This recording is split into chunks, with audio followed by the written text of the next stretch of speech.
Hi ನಮಸ್ಕಾರ, welcome to ರೋಜಾ ಅಡುಗೆ ಮನೆ ಚಾನಲ್.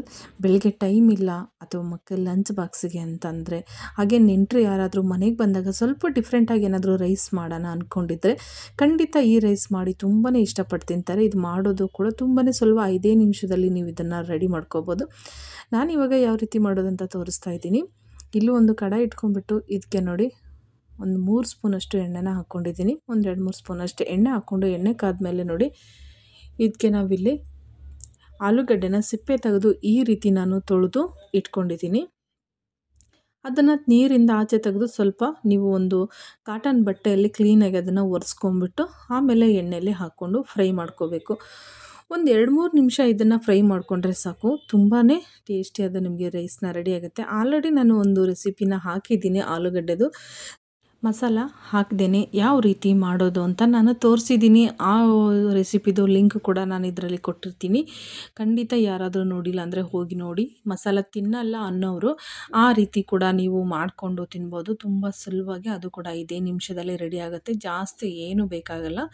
ಇವಾಗ ಈ ಆಲೂಗಡ್ಡೆ ನೋಡಿ ಕರೆಕ್ಟಾಗಿ ನಮಗೆ ಫ್ರೈ ಆಗಿದೆ. ಈಗ ಒಳ್ಳೆ ಕಲರ್ ಬಂದಿದೆ ನೋಡಿ. ಈ ಟೈಮಲ್ಲಿ ನಾನು 1/4 ಟೀ ಸ್ಪೂನಷ್ಟು ಅರಿಶಿನ ಪುಡಿ, 1 ಸ್ಪೂನಷ್ಟು ಅಚ್ಚ ಖಾರದ ಪುಡಿ, ಗರಂ ಮಸಾಲ ಅರ್ಧ ಸ್ಪೂನಷ್ಟು, ಹಾಗೆ ಕಸ್ತೂರಿ ಮೆಂತ್ಯ 1 ಸ್ಪೂನಷ್ಟು, ಧನಿಯಾ ಪೌಡ್ರ್ 1 ಸ್ಪೂನಷ್ಟು, ಹಾಗೆ ಸಾಂಬಾರು ಮಸಾಲ 1 ಸ್ಪೂನಷ್ಟು, ಇದನ್ನೆಲ್ಲ ಹಾಕ್ಕೊಂಡು ಚೆನ್ನಾಗಿ ಮಿಕ್ಸ್ ಮಾಡ್ಕೊಳ್ಳಿ. ನೀಟಾಗಿ ಚೆನ್ನಾಗಿ ಮಿಕ್ಸ್ ಆಗಬೇಕು ಎಣ್ಣೆಯಲ್ಲಿ.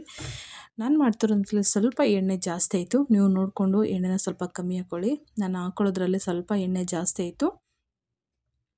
ಈಗ ಸ್ವಲ್ಪ ರುಚಿಗೆ ತಕ್ಕಷ್ಟು ಉಪ್ಪನ್ನು ಹಾಕ್ಕೊಂಡು ಅದನ್ನು ಕೂಡ ಮಿಕ್ಸ್ ಮಾಡ್ಕೊಳ್ಳಿ. ಒಳ್ಳೆ ಸಾಫ್ಟಾಗಿ ಚೆನ್ನಾಗಿ ಬೇಯುತ್ತೆ. ಎಣ್ಣೆಯಲ್ಲಿ ಹಸಿದಾಗಿ ಫ್ರೈ ಮಾಡೋದ್ರಿಂದ ತುಂಬಾ ಚೆನ್ನಾಗಿರುತ್ತೆ. ಆಲೂಗಡ್ಡೆ ತಿನ್ನೋಕ್ಕೆ ಬಾಯಿಗೆ ಒಳ್ಳೆ ರುಚಿ ಕೊಡುತ್ತೆ.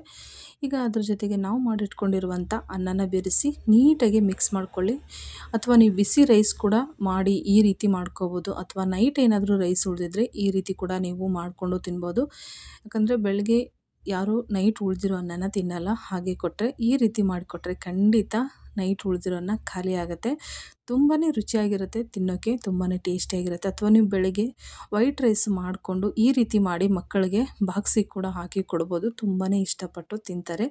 ಮಸಾಲ ಹಾಕೋದ್ರಿಂದ ತುಂಬಾ ರುಚಿಯಾಗಿರುತ್ತೆ. ಮಸಾಲ ತಿನ್ನಲ್ಲ ಅನ್ನೋರಿಗೆ ನಾನು ಬೇರೆ ರೆಸಿಪಿ ಕೂಡ ಮಾಡಿ ಹಾಕಿದ್ದೀನಿ. ಯಾರಾದರೂ ನೋಡಿಲ್ಲ ಅಂದರೆ ಖಂಡಿತ ಹೋಗಿ ನೋಡಿ. ಹಾಗೆ ಇದರಲ್ಲಿ ನಾನು ಲಿಂಕ್ ಕೂಡ ಕೊಟ್ಟಿರ್ತೀನಿ. ಬೇರೆ ಬೆಳಗಿನ ಬ್ರೇಕ್ಫಾಸ್ಟ್ ರೆಸಿಪಿಗಳು ಅಥವಾ ಸಾಯಂಕಾಲ ಸ್ನ್ಯಾಕ್ಸ್ ರೆಸಿಪಿಗಳು ತುಂಬಾ ನಾನು ಅಪ್ಲೋಡ್ ಮಾಡಿದ್ದೀನಿ. ಅದರದ್ದು ಕೆಲವೊಂದು ಲಿಂಕ್ಗಳನ್ನ ನಾನು ಕೊಡ್ತೀನಿ. ನೀವು ಯಾರಾದರೂ ನೋಡಿಲ್ಲ ಅಂದರೆ ಹೋಗಿ ಖಂಡಿತ ನೋಡ್ಬೋದು. ಮತ್ತು ನಿಮಗೆ ಏನಾದರೂ ಹೊಸ ರೆಸಿಪಿಗಳು ಬೇಕಂದರೆ ನಮಗೆ ಕಮೆಂಟ್ ಮಾಡಿ ತಿಳಿಸ್ಬೋದು. ರೈಸ್ ರೆಸಿಪಿ, ನೈಟ್ ಏನಾದರೂ ಉಳಿದಿರೋ ರೈಸ್ನ ವೇಸ್ಟ್ ಮಾಡೋದು ಬೇಡ. ಅದರ ರೆಸಿಪಿಗಳನ್ನ ನಾನು ತುಂಬಾ ಅಪ್ಲೋಡ್ ಮಾಡಿದ್ದೀನಿ. ಅದನ್ನು ಕೂಡ ನೀವು ನಮ್ಮ ಚಾನಲಲ್ಲಿ ಚೆಕ್ ಮಾಡಿದ್ರೆ ಖಂಡಿತ ಸಿಗುತ್ತೆ. ನಿಮಗೂ ಕೂಡ ತುಂಬಾ ಅನುಕೂಲ ಆಗುತ್ತೆ. ಬೆಳಗಿನ ಟೈಮು ಹೆಣ್ಮಕ್ಳಿಗೆ ಟೈಮೇ ಇರಲ್ಲ, ಯಾವ್ದು ಮಾಡೋದು ಯಾವ್ದು ಬಿಡೋದು ಅನ್ನೋ ರೀತಿ ಇರುತ್ತೆ. ಹಾಗಾಗಿ ನೀವು ಕೂಡ ಈ ರೆಸಿಪಿಗಳನ್ನ ಈಸಿಯಾಗಿ ಮಾಡ್ಕೋಬೋದು. ನಾನು ತುಂಬ ಸಿಂಪಲ್ಲಾಗಿ ಮಾಡಿರುವಂಥ ರೆಸಿಪಿಗಳನ್ನ ಅಪ್ಲೋಡ್ ಮಾಡ್ತೀನಿ.